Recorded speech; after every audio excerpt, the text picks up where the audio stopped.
আমাদের দেশে একটা কাড়া আছে, কাড়ার নাম হলো মান্দার কাড়া।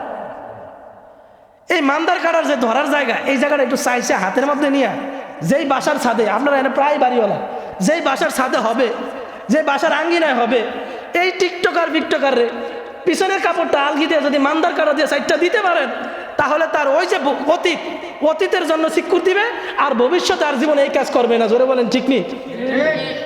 এই মান্দার কাড়া হলো তাদের সমাধান। এজন্য আমাদের আগামী মঙ্গলবারে আমরা মান্দার কাড়া রেডি করি। যদি মান্দার কাড়া রেডি সরকারিভাবে নিষিদ্ধ করলে ওরা করবে, নিষিদ্ধ হোক আর যাই হোক, আমরা এই এলাকা, আমরা আমাদের এলাকায়, তাইলে আমরা যদি আমগো এলাকা ঠিক রাখি, আমগোরা দেখা দেখি সারা বাংলাদেশের মানুষ ঠিক হয়ে যাবো। আর এই যারা টিকটকার আছে, যখন দেখবো যে এই এলাকায় মান্দার কাটা দিয়ে বাইরে নিয়ে হইতেছে, তখন সারা দেশে এরা ভয় পাবে যে না, মান্দার কাটার বাড়ি আছে পিছে, তাহলে সোজা হয়ে যাবে।